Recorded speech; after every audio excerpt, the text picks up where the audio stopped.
Welcome to week 5 for PADM 404 at Penn State, Homeland Security and Defense in practice.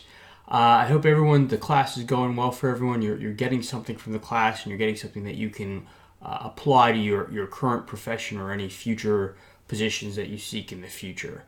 Just want to cover a couple of announcements to start off. I think we're good on the papers, good discussion board. Should have all that marked in the next week or so. I should have the discussion board again marked, but I also want to say that I'll be traveling. I'm going overseas to the Middle East starting next couple of days. This is good in the sense that I'll have more time to mark stuff. Bad in the sense that I'll be off the net for a few days. So keep that in mind if you're sending me any emails.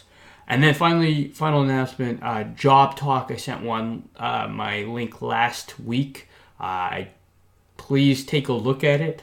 You have the link in your announcements.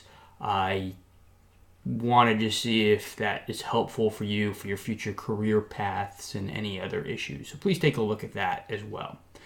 So I get a lot of questions about more analysis, and I expect more analysis as the course progresses, especially in the last paper. And what I mean by that is, I got it, particularly for assignment 4, I got it. I know what the intelligence agencies are. I know what the general intel support is. But I'm trying to get to the so what. As an analyst, as a guy who might work in public policy, no one wants to hear the encyclopedia, the Wikipedia version of the intelligence community. What people want to know is it worth it?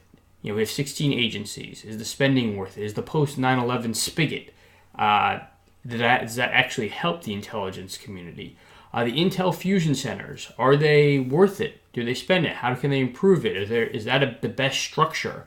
Would we stop another 9/11 like attack with the Intel Fusion Centers or with all the intelligence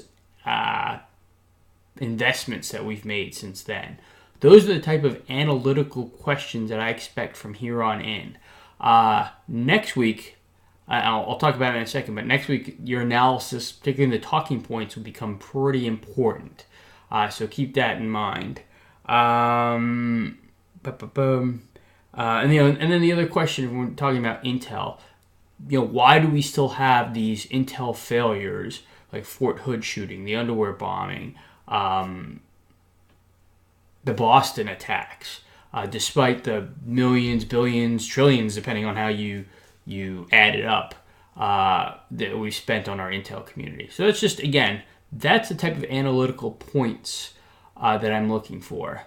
Now for this chapter, risk, I think this is, stomp, the most important chapter for the final paper. And specifically the Congressional Research Service paper that's assigned is the most important paper, particularly as it applies to the Homeland Security Grant Program. So what I'm looking for in this mass evolution is, so we studied the HSGP, you had an intro to it last week, you have the risk analysis this week, you're going to have the critical infrastructure in the following lesson, critical infrastructure and key resources. I expect you to put all that together and for your final paper. So again, you might have been doing a lot of kind of the intro work, but for the final paper, expect more of that analytical, can you apply current events and apply these issues to a current scenario? And that'll become more apparent as you go through the lessons. And just to talk about risk, I think the critical takeaway for this week is how our risk assessment has evolved. We looked at the threat first, and then we gave kind of an arbitrary risk analysis. The money for New York was the same as the money for Wyoming. We looked at the threat. We didn't look at the actual vulnerabilities. So we kind of moved away from that, and you had some of the urban area security initiatives, grant programs that gave a little bit more money to the urban areas and the more populated areas. But then someone came up and said, hey, the borders, that's a key Homeland Security criteria, and it's not very populated down on Texas or in Canada, but we need more money to assist with border security or cover all the issues that deal with what's going on the southern border. So the HSGP, the grant program, was evolved, or our risk methodologies were evolved to take into that effect. So now you're looking at population density and you're looking at key functions like border security. Then the next thing that comes up is, hey, I might live in backwoods Tennessee, but the Tennessee River Dam is located in my backwoods area, and it's not on a border and it's not in a populated area, but it's a critical infrastructure that needs protection. So then the HSGP, or the risk assessments, were modified to take into account that. What they're talking about now, the next evolution, is private security. Our